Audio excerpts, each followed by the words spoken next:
നമസ്കാരം,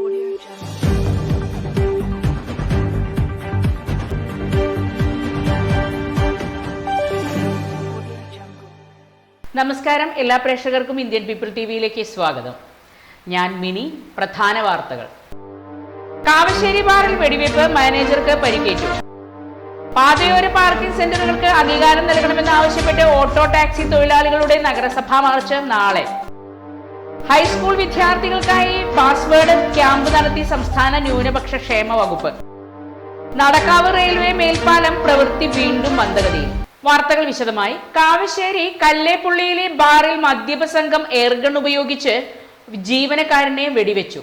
ബാർ മാനേജറുമായി വാക്കേറ്റത്തെ തുടർന്നാണ് എയർഗൺ ഉപയോഗിച്ച് വെടിവെച്ചത്. ബാർ മാനേജർ തിരുവല്ലുവാമല സ്വദേശി രഘുനന്ദൻ നായർക്ക് പരിക്കേറ്റു. ഒറ്റപ്പാലം വള്ളുവനാട് ആശുപത്രിയിൽ ചികിത്സയിലാണ് രഘുനന്ദൻ. രാത്രി 12 മണിയോടെയായിരുന്നു സംഭവം. 6 മാസം മുൻപ് തുറന്ന ബാറിലാണ് അക്രമ സംഭവങ്ങൾ ഉണ്ടായത്. ബാറിലെ സർവീസ് മോശമാണെന്ന് പറഞ്ഞായിരുന്നു വാക്കുതർക്കമുണ്ടായത്. തുടർന്ന് സംഘർഷത്തിൽ കലാശിക്കുകയായിരുന്നു. നിൽക്കാനൊരിടം തരൂ, ജീവിതമാണ് എന്ന ആഹ്വാനവുമായി വിവിധ ആവശ്യങ്ങൾ ഉന്നയിച്ച് ഓട്ടോ ടാക്സി തൊഴിലാളികൾ നഗരസഭാ ഓഫീസിലേക്ക് നാളെ നടത്തുന്ന മാർച്ചിന്റെ ഭാഗമായി ഓട്ടോ ടാക്സി ടെമ്പോ ഡ്രൈവേഴ്സ് യൂണിയന്റെ നേതൃത്വത്തിൽ വാഹന പ്രചരണ ജാഥ നടത്തി. ഇത്തരത്തിൽ ഇത് വലിച്ചു നീട്ടി ദീർഘിപ്പിച്ചുകൊണ്ടിരിക്കുന്ന ഒരവസ്ഥയിലാണ്. പാതയോര പാർക്കിംഗ് സ്റ്റാൻഡുകൾ അംഗീകരിക്കുക, ട്രാഫിക് അഡ്വൈസറി കമ്മിറ്റി തൊഴിലാളികളുടെ പങ്കാളിത്തത്തോടെ രൂപീകരിക്കുക തുടങ്ങിയ ആവശ്യങ്ങൾ ഉന്നയിച്ചാണ് നാളെ മാർച്ച് നടത്തുന്നത്. രാവിലെ 10 നടക്കുന്ന മാർച്ച് CPIM ജില്ലാ സെക്രട്ടറിയും CITU ജില്ലാ വൈസ് പ്രസിഡന്റുമായ EN സുരേഷ് ബാബു ഉദ്ഘാടനം ചെയ്യും. യൂണിയൻ ജില്ലാ സെക്രട്ടറി A സുരേഷ്, CITU സംസ്ഥാന സമിതി അംഗം TK Naushad, CPIM Palakkad area secretary K Krishnankutty എന്നിവർ സംസാരിക്കും. മാർച്ചിന്റെ പ്രചരണാർത്ഥം നടന്ന വാഹന പ്രചരണ ജാഥ ഒലവക്കോട് നിന്നും ആരംഭിച്ച് നഗരസഭാ പരിധിയിലെ മുഴുവൻ സ്റ്റാൻഡുകളിലും പ്രചരണം നടത്തി. മേപ്പറമ്പിലാണ് ജാഥ സമാപിച്ചത്. പ്രചരണ ജാഥയിൽ യൂണിയൻ ജില്ലാ ജോയിന്റ് സെക്രട്ടറി അബ്ദുൾ ഷുക്കൂർ, ജില്ലാ കമ്മിറ്റി അംഗങ്ങളായ Jinju Jose, TP Radhakrishnan, M Dileep, union division committee അംഗങ്ങളായ ജെയ്സൺ പള്ളായി, മെഹ്റാജ് പ്രഭാകരൻ, രവി താരേക്കാട്, അയ്യപ്പൻകുട്ടി, അബു, അബ്ദുൽ സലാം, സുനീർ തുടങ്ങിയവർ സംസാരിച്ചു. കേരള സംസ്ഥാന ന്യൂനപക്ഷ ക്ഷേമ വകുപ്പ് ഹൈസ്കൂൾ വിദ്യാർത്ഥികൾക്കായി നടത്തുന്ന പാസ്വേഡ് ക്യാമ്പ് കൊടുന്തിരപ്പുള്ളി പുളിയപ്പറമ്പ് ഹൈസ്കൂളിൽ സംഘടിപ്പിച്ചു. അത് ഔദാര്യമായിട്ട് ആരും കാണരുത്. എന്തായിട്ട് പിന്നെ കാണണം? അവകാശമായിട്ട് കാണണം. ആരുടെ അവകാശം? ഇന്ത്യയിലെ മതന്യൂനപക്ഷങ്ങളുടെ അവകാശത്തിന്റെ ഭാഗമാണ് ഈ ക്യാമ്പ്. എന്നാ പിന്നെ ഞാൻ എനിക്ക് പോവാണ്, എനിക്ക് എന്റെ അവകാശം കിട്ടി, അത് പറയാനല്ല. ലോകത്തെ ഏറ്റവും സുന്ദരമായ ഭരണഘടനയുള്ള രാജ്യം ഇന്ത്യയാണ്. ആ ഭരണഘടനയുടെ സൗന്ദര്യം എന്ന് പറയുന്നത് എല്ലാവരെയും ഉൾക്കൊള്ളുന്നതാണ്. 100 കുട്ടികൾക്കുള്ള ഏകദിന സൗജന്യ വ്യക്തിത്വ വികസന കരിയർ ഗൈഡൻസ് ക്യാമ്പ് പാലക്കാട് ജില്ലാ പഞ്ചായത്ത് അംഗം അഡ്വക്കേറ്റ് ഷഫ്ദർ ഷരീഫ് ഉദ്ഘാടനം ചെയ്തു. ചടങ്ങിൽ സ്കൂൾ പ്രധാന അധ്യാപിക സൗദ ടീച്ചർ അധ്യക്ഷത വഹിച്ചു. ന്യൂനപക്ഷ യുവജന പരിശീലന കേന്ദ്രം principal doctor K Vasudevan Pillai മുഖ്യ പ്രഭാഷണം നടത്തി. 2 സെഷനുകളിലായി നടന്ന ക്യാമ്പിൽ ബാബു P മാത്യു, അബ്ദുൾ റഹ്മാൻ S എന്നിവർ വിവിധ വിഷയങ്ങളെ അധികരിച്ച് ക്ലാസ് എടുത്തു. TK Naushad, PM Muhammad Basheer, G Gopika, M Vipindas എന്നിവർ പ്രസംഗിച്ചു. പ്രദേശവാസികളുടെ സ്വപ്ന സാഫല്യമായ നടക്കാവ് മേൽപ്പാലം നിർമ്മാണം ഇനിയും പൂർത്തിയായിട്ടില്ല. 2022 ജനുവരി 23 നടക്കാവ് റെയിൽവേ മേൽപ്പാല നിർമ്മാണം ആരംഭിക്കുമ്പോൾ 1 വർഷത്തിനകം നിർമ്മാണം പൂർത്തിയാക്കുമെന്നായിരുന്നു പ്രഖ്യാപനം.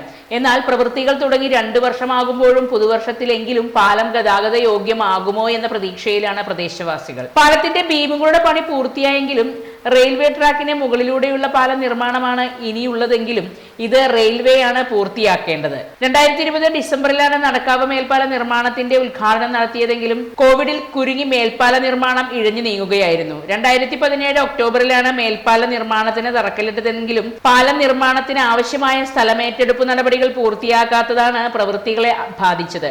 ആണ്ടിമടം മുതൽ കലയക്കുളങ്ങര ആർച്ച് വരെ റെയിൽവേ പാതയ്ക്ക് കുറുകെ 2 വരി പാതയായി 10.9 മീറ്റർ വീതിയിലും 690 മീറ്റർ നീളത്തിലുമാണ് മേൽപ്പാലം നിർമ്മിക്കുന്നത്.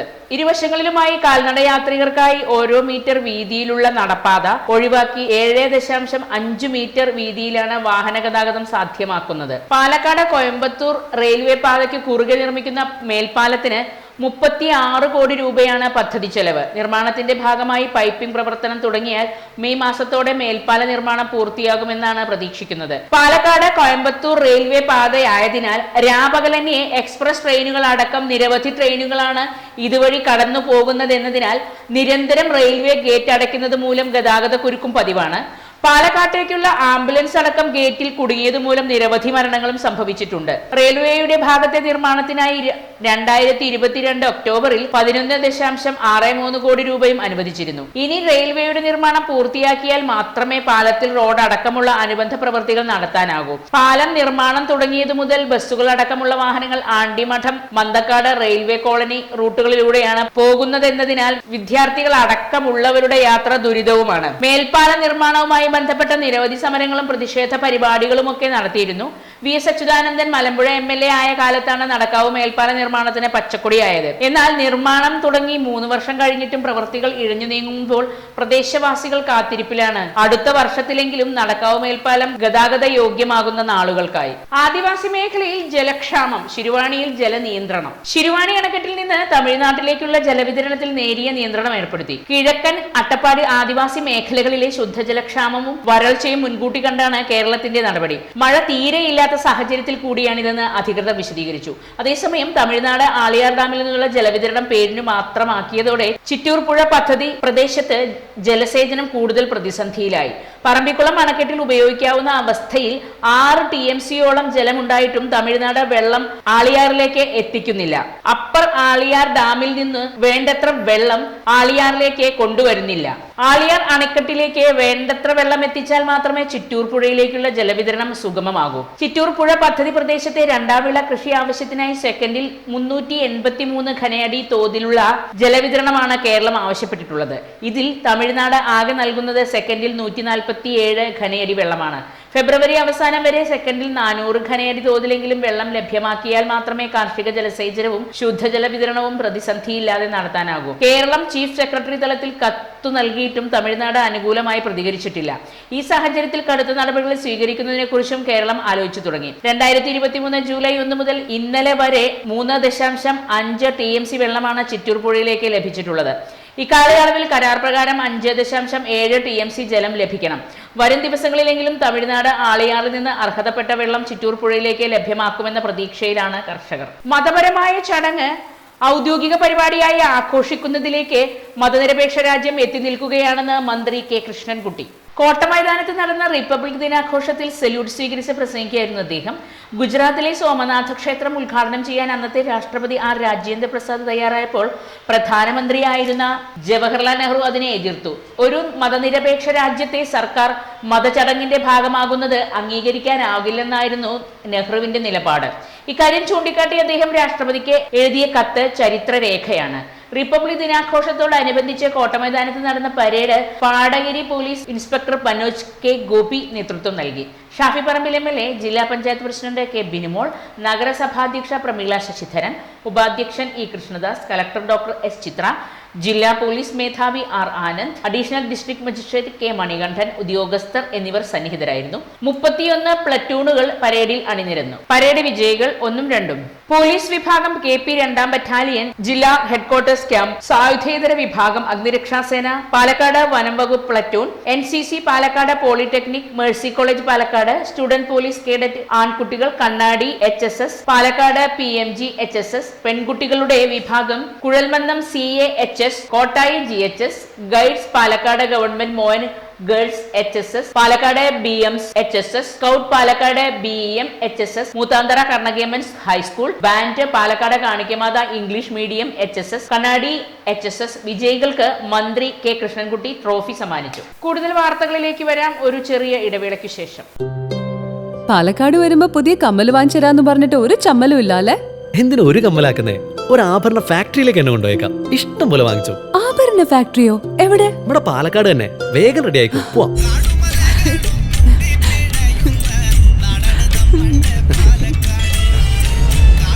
ഒരുപാട് ട്രഡീഷൻസ് ഉള്ള നാടാ പാലക്കാട്. ട്രഡീഷണൽ കളക്ഷൻസ് എനിക്ക് ഭയങ്കര ഇഷ്ടാ.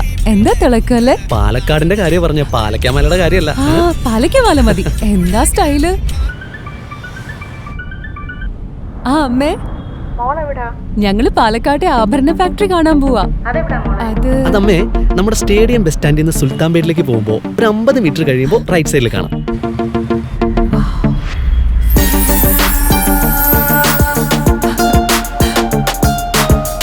എന്താ സ്റ്റൈല്? കൊള്ളാലേ? Antique Chettinad temple light weight ഏതാ വേണ്ടത്? എല്ലാം.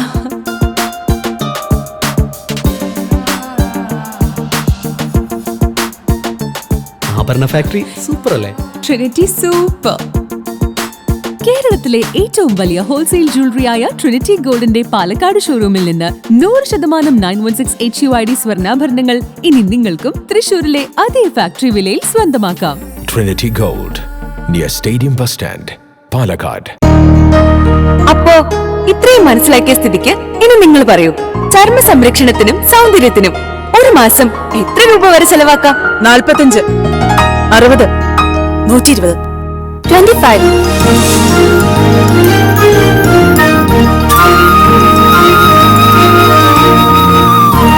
വെറും 25. ക്യൂട്ടിക്ക് ഇപ്പോഴും 25ന്റെ ചെറുപ്പം. ഇത്തിരി ക്യൂട്ടി, ഒത്തിരി ബ്യൂട്ടി. വാർത്തകൾ തുടരുന്നു.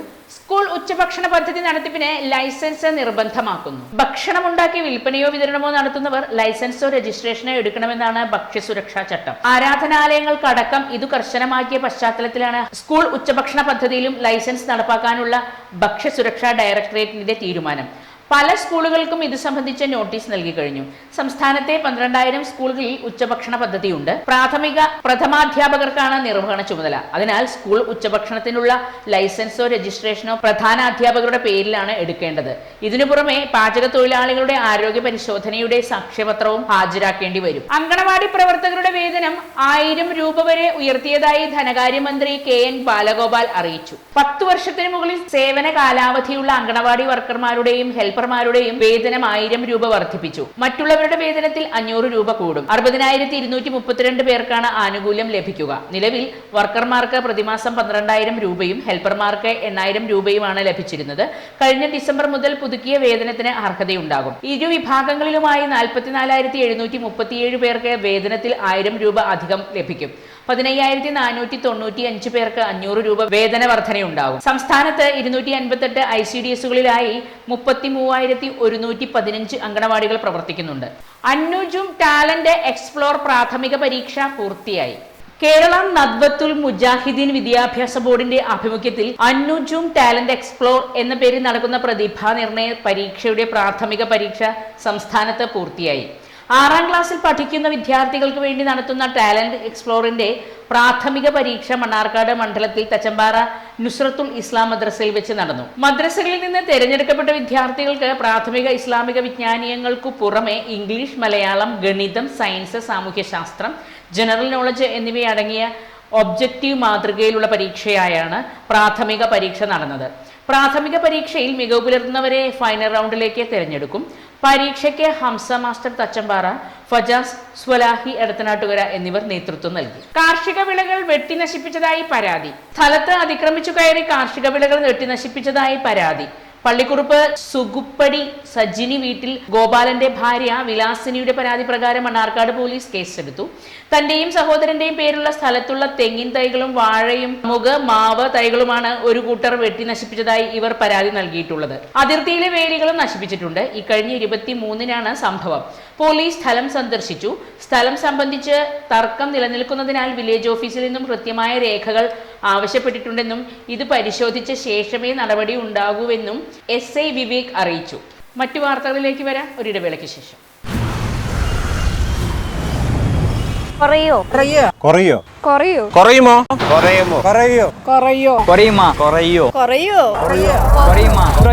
കുറഞ്ഞല്ലോ പാലക്കാട് പണിക്കൂലി. കേരളത്തിലെ ഏറ്റവും വലിയ ഹോൾസെയിൽ ജ്വല്ലറിയായ ട്രിനിറ്റി ഗോൾഡിന്റെ പാലക്കാട് ഷോറൂമിൽ നിന്ന് 100% 916 HUID സ്വർണ്ണാഭരണങ്ങൾ ഇനി നിങ്ങൾക്കും തൃശൂരിലെ അതേ ഫാക്ടറി വിലയിൽ സ്വന്തമാക്കാം. Trinity Gold, near Stadium Bus Stand, Palakkad. ഇതാണ് പണിക്കൂലി കുറഞ്ഞ പാലക്കാട്. ഹാപ്പി ബർത്ത്ഡേ അമ്മ. താങ്ക് യു മോളെ. സ്വർണ്ണായിരിക്കും. അതെ, പരസ്യത്തിൽ കാണുന്ന സ്വർണ്ണാണെങ്കിൽ ഇതിട്ടിട്ട് ഒരു ഫംഗ്ഷന് പോയി കഴിഞ്ഞാ ഒരുപാട് ആൾക്കാർ ഇതേ ഡിസൈൻ ഇട്ടിട്ട് വരും. അമ്മ ഇതൊന്ന് തുറന്നു നോക്ക്. നമ്മുടെ മനസ്സിനിണങ്ങിയ ആഭരണ സങ്കല്പങ്ങൾ അതേപടി ആധുനിക സാങ്കേതികതയോടുകൂടി വിശ്വാസപൂർണമായി ഗുണമേന്മയോടും കൂടി നിർമ്മിച്ചു തരാൻ ആളുകളുണ്ട്. പൂക്കൾ ഇഷ്ടമുള്ള അമ്മയ്ക്ക് ഇഷ്ടപ്പെടുന്ന ഡിസൈൻ. സ്വീറ്റ് അമ്മ. വ്യത്യസ്തമാണ്, മറ്റുള്ളവരിൽ നിന്നും. Premdeep jewels, gold and diamonds. വാർത്തകൾ തുടരുന്നു. വിജ്ഞാന മേഖലയിൽ ഭാരതത്തിന്റെ സംഭാവനകൾ ആധുനിക ശാസ്ത്രലോകം ആശ്ചര്യത്തോടെയാണ് കാണുന്നതെന്ന് ISRO chairman doctor S. Somanath പറഞ്ഞു. ചിന്മയ മിഷൻ ആത്മീയ സമ്മേളനം സംസ്കാരയിൽ പ്രഭാഷണം നടത്തുകയായിരുന്നു അദ്ദേഹം. വൈദ്യം, ജ്യോതിശാസ്ത്രം, ഗണിതം മേഖലകളിൽ ഭാരതത്തിന്റെ സംഭാവനകൾ വിലപ്പെട്ടതാണ്. ലോകത്തിന് 0 വരെ സമ്മാനിച്ച നാടാണിത്. പുരാതന വിജ്ഞാന ശാഖയിൽ പലതും സംരക്ഷിക്കാൻ നമുക്കായിട്ടില്ല. ചിലതെല്ലാം വാമൊഴികൾ വഴിയായിരുന്നു കൈമാറ്റം. അതും കൈമോശത്തിന് ഇടയാക്കി. ബഹിരാകാശ മേഖലയിൽ അടക്കം സ്വയം പര്യാപ്തത കൈവരിച്ച ഭാരതം അത്തരം സാധ്യതകൾ കാർഷിക മേഖലയിൽ കൂടി ഉപയോഗിക്കണം.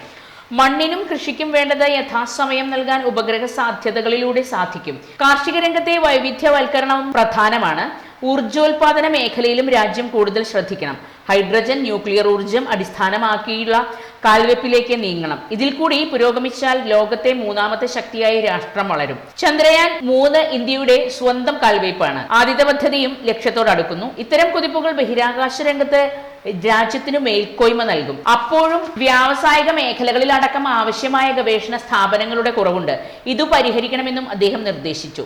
സമ്മേളനത്തിൽ യുവജന ദിനത്തോടനുബന്ധിച്ച് നടന്ന youth camp Chinmaya mission global head Swami Swaroopananda ഉദ്ഘാടനം ചെയ്തു.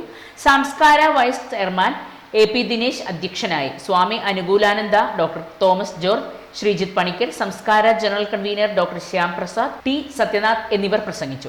ജൽജീവൻ പദ്ധതിയുടെ പൈപ്പുകൾ കത്തിനശിച്ചു. അയ്യൻകുളത്തിന് സമീപം ഉണങ്ങിയ പുല്ലിൽ തീപിടിച്ചതിനെ തുടർന്ന് പറമ്പിൽ സൂക്ഷിച്ചിരുന്ന ജൽജീവൻ പദ്ധതിയുടെ പൈപ്പുകൾ കത്തിനശിച്ചു. വെള്ളിയാഴ്ച ഉച്ചയോടെയാണ് സംഭവം. പാലക്കാട് നിന്നെത്തിയ അഗ്നിരക്ഷാ സേനയും നാട്ടുകാരും ചേർന്നാണ് തീയണച്ചത്. കോട്ടായി പോലീസും സംഭവസ്ഥലത്ത് എത്തിയിരുന്നു. വഴിയാത്രക്കാർ പുകവലിച്ചിട്ടതായിരിക്കും തീ പടരാൻ കാരണമെന്നാണ് പറയുന്നത്. സമീപത്ത് വീടുകളും മറ്റും സ്ഥാപനങ്ങളും ഇല്ലാത്തതിനാൽ വൻ ദുരന്തമൊഴിവായി. പുൽമേട് കത്തുന്നതിനിടെയാണ് തീ കൂട്ടിയിട്ടിരുന്ന പൈപ്പുകളിലേക്ക് പടർന്നത്. ശുദ്ധജല വിതരണത്തിനായി അവിടെ ശേഖരിച്ചിരുന്ന പൈപ്പ് മുഴുവനും കത്തിനശിച്ചു. കൊടുവായൂർ ആലത്തൂർ പ്രധാന പാതയിൽ പെട്രോൾ പമ്പിന് മുൻഭാഗത്തെ വളവിൽ വാഹനാപകടങ്ങൾ ഒഴിവാക്കാൻ പുതുനഗരം പോലീസ് ഡിവൈഡർ സ്ഥാപിച്ചു. പാലക്കാട് ഭാഗത്തു നിന്ന് ആലത്തൂർ നെന്മാറ ഭാഗത്തേക്ക് പോകുന്ന വാഹനങ്ങൾ കൊടുവായൂർ സ്കൂൾ കഴിഞ്ഞു വരുമ്പോൾ പെട്രോൾ പമ്പിന് മുൻവശത്തായുള്ള വളവ് അപകടത്തിന് വഴിവെക്കുന്നതായി പരാതി ഉയർന്നിരുന്നു. ബുധനാഴ്ച നെന്മാറ ഭാഗത്തേക്ക് പോകുന്ന ബസ്സും പെട്രോൾ പമ്പ് ഭാഗത്തേക്ക് വരികയായിരുന്ന സ്കൂട്ടറും കൂട്ടിയിടിച്ച് സ്കൂട്ടർ യാത്രികൻ മരിച്ചിരുന്നു. തുടർന്നാണ് അപകട വളവിൽ ഡിവൈഡർ സ്ഥാപിക്കാൻ പുതുനഗരം പോലീസ് തീരുമാനിച്ചത്. ഇപ്പോൾ താൽക്കാലികമായി സ്ഥാപിച്ചിട്ടുള്ള ഡിവൈഡർ ഇരുവശത്തേക്കും നീളം കൂട്ടി 2 ഭാഗത്തും ദൂരെ നിന്നു ഡിവൈഡർ കാണാൻ കഴിയുന്ന തരത്തിൽ സ്ഥിരമായി സ്ഥാപിച്ചു. പ്രദേശത്ത് അപകടങ്ങൾ ഉണ്ടാകുന്നത് ഒഴിവാക്കുകയാണ് ലക്ഷ്യമിടുന്നതെന്ന് പോലീസ് ഇൻസ്പെക്ടർ A. ദീപകുമാർ പറഞ്ഞു. ഒരിടവേള കൂടി. പാലക്കാട് വരുമ്പോ പുതിയ കമ്മൽ വാങ്ങിച്ചരാന്ന് പറഞ്ഞിട്ട് ഒരു ചമ്മലും ഇല്ല അല്ലേ? എന്തിനാ ഒരു കമ്മലാക്കുന്നേ? ഒരു ആഭരണ ഫാക്ടറിയിലേക്ക് എന്നെ കൊണ്ടുപോയേക്കാം. ഇഷ്ടം പോലെ വാങ്ങിച്ചു. ആഭരണ ഫാക്ടറിയോ? എവിടെ? ഇവിടെ പാലക്കാട് തന്നെ. വേഗം റെഡി ആയിക്കോ, പോവാം.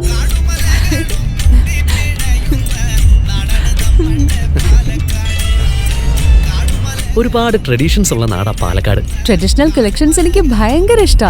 എന്താ തിളക്കല്ലേ? പാലക്കാടിന്റെ കാര്യം പറഞ്ഞ പാലക്കാമലയുടെ കാര്യമല്ല. പാലക്കാമല മതി. എന്താ സ്റ്റൈല്?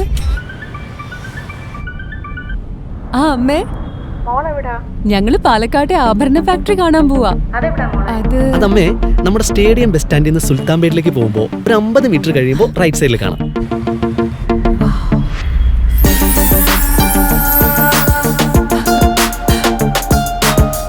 എന്താ സ്റ്റൈല്? കൊള്ളാലേ? Antique Chettinad temple light weight. ഏതാ വേണ്ടത്? എല്ലാം.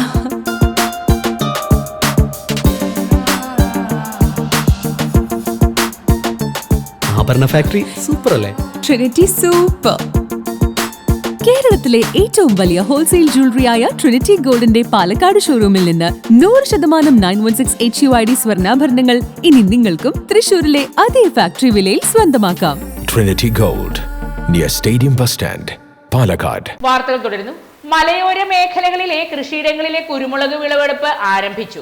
ജൂൺ ജൂലൈ മാസങ്ങളിലെ മഴക്കുറവ് കുരുമുളക് ഉൽപാദനത്തെയും കാര്യമായി ബാധിച്ചതായി കർഷകർ പറഞ്ഞു. ഒരു താങ്ങുമരത്തിൽ നിന്ന് 4 മുതൽ 6 വരെ കിലോ കുരുമുളക് ലഭിച്ചിരുന്ന സ്ഥാനത്ത് ഉൽപാദനം 3 കിലോയിൽ താഴെയായി ചുരുങ്ങി. അത്യുൽപാദന ശേഷിയുള്ള ഇനങ്ങളായ കരിമുണ്ട, പന്നിയൂർ, ശ്രീക്കര തുടങ്ങിയ ഇനങ്ങളിലാണ് ഉയർന്ന തോതിൽ കുരുമുളക് ഉൽപാദനം ലഭിച്ചിരുന്നത്. നാട്ടിൻപുറങ്ങളിൽ ഇപ്പോഴും നാടൻ ഇനങ്ങൾ കൃഷി ചെയ്യാറുണ്ടെങ്കിലും സൂര്യപ്രകാശം കൂടുതൽ ലഭിക്കുന്ന ഒരു താങ്ങുവള്ളി മരത്തിൽ നിന്നും 2 കിലോയിൽ താഴെ മാത്രമേ നാടൻ ഇനങ്ങൾക്ക് ഉൽപാദനക്ഷമതയുള്ളൂ. തിരിയുടെ നീളവും മുളകിന്റെ വലിപ്പക്കുറവുമാണ് തൂക്കം കുറയാൻ കാരണം. ഇരുമ്പ്, അലൂമിനിയം, മുള എന്നിവ കൊണ്ടുള്ള നീളം കൂടിയ ഏണികൾ മരത്തിൽ കെട്ടിവെച്ചാണ് മുളക് പറിക്കുന്നത്. ചില വള്ളികളിൽ എല്ലാ കായകളും ഒരുമിച്ച് മൂപ്പ് എത്താത്തതിനാൽ 2-3 പ്രാവശ്യമായി പറിക്കേണ്ടി വരുന്നുണ്ട്. പൂർണ്ണമായ മൂപ്പ് എത്താത്ത കുരുമുളക് ഉണക്കിയാൽ കറുപ്പ് നിറത്തിന് പകരം തവിട്ടു നിറമായി മാറുമെങ്കിലും ഇതിന് വിപണിയിൽ വില കുറയുമെന്നും കർഷകർ പറയുന്നു. പറിച്ചെടുത്ത കുരുമുളക് തിരിയിൽ നിന്ന് വേർപെടുത്തി എടുക്കുന്നതിനും ഏറെ അധ്വാനം ആവശ്യമാണ്. പറിച്ചെടുക്കുന്ന കുരുമുളക് ഒരാഴ്ചയിലേറെ ഉണക്കിയെടുത്താൽ മാത്രമേ സൂക്ഷിച്ചു വെക്കാൻ കഴിയുകയുള്ളൂ. പ്ലാസ്റ്റിക് ഷീറ്റുകളും ടാർപ്പായകളിലും അഴുക്കും പൊടിപടലവും ഇല്ലാതെ ഉണക്കിയെടുത്തില്ലെങ്കിൽ വിപണിയിൽ ഗുണനിലവാരം കുറഞ്ഞതായി കണക്കാക്കി വില കുറയും. കായകൾ പഴുത്തു തുടങ്ങിയതോടെ പകൽ സമയത്ത് പലതരം പക്ഷികളും രാത്രി സമയം വവ്വാലുകളും വെരുകുകളും കായകൾ തിന്നാൻ എത്തി തുടങ്ങിയത് കർഷകർക്ക് വൻതോതിൽ വിളനാശം ഉണ്ടാക്കുന്നു. മലയോര മേഖലകളിലെ കുരുമുളക് വള്ളികൾക്ക് ആന, പന്നി, മാൻ തുടങ്ങിയ വന്യജീവികളും കൃഷിനാശം ഉണ്ടാക്കുന്നുണ്ട്.